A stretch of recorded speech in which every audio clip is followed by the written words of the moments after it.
microphone to Ms. McClay right now. Thank you Hey, very much. Cachet. Hello. Thank Yes, you so much. Hi. This is Cachet McClay. She's our Beyoncé reporter, and she works for the Tennessean and USA Today.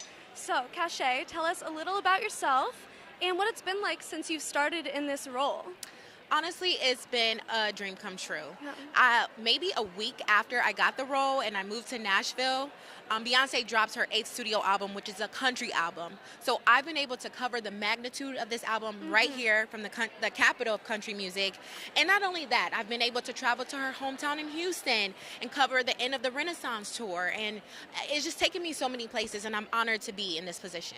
So, have you been a lifelong fan? Of course. Yes. I grew up in a Beyoncé household. My older sister is the biggest fan, and my mom. So every Saturday mornings, we're listening to Beyoncé from Destiny Child beyond. I love that. So, what has been the biggest surprise in taking on this role?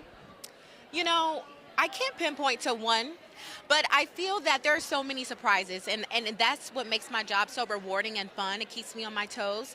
Beyoncé is known for her coy and sometimes, surprise marketing style. Yeah. So I think there's been a lot of surprises, but I've been enjoying it along the way.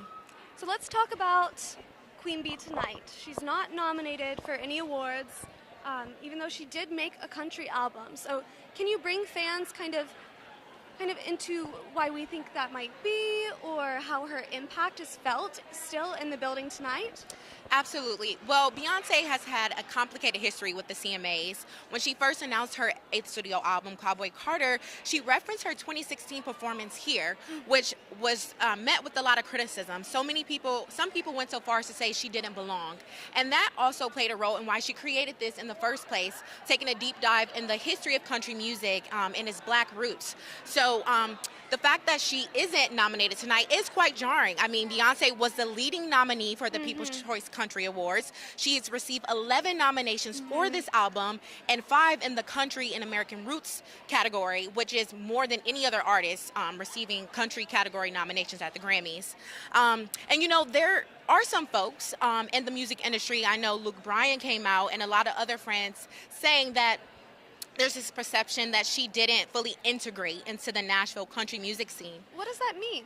Yeah, I can't really speak to their full criticism, but there's been comments that in her promotion of this album, she didn't fully integrate in that scene. However, with that criticism, some people are seeing that just as another way to reiterate the fact that country music is a gate-kept industry that is slow to embrace and accept women and minorities.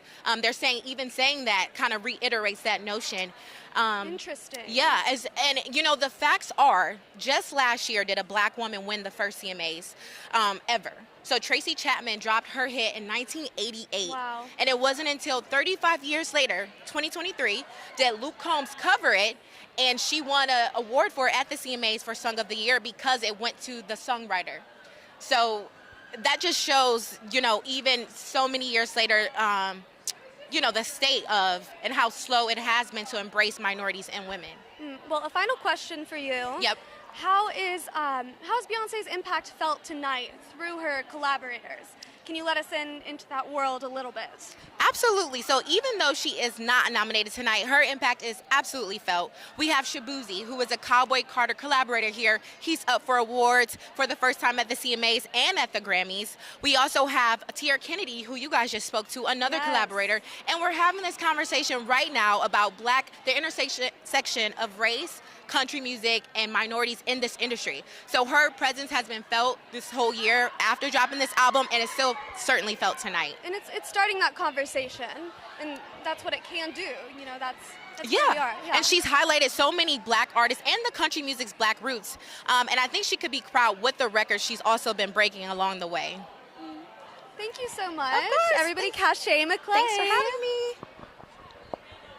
All right, Marcus, come So I'm on going to back. tell you about with Cachet, one of the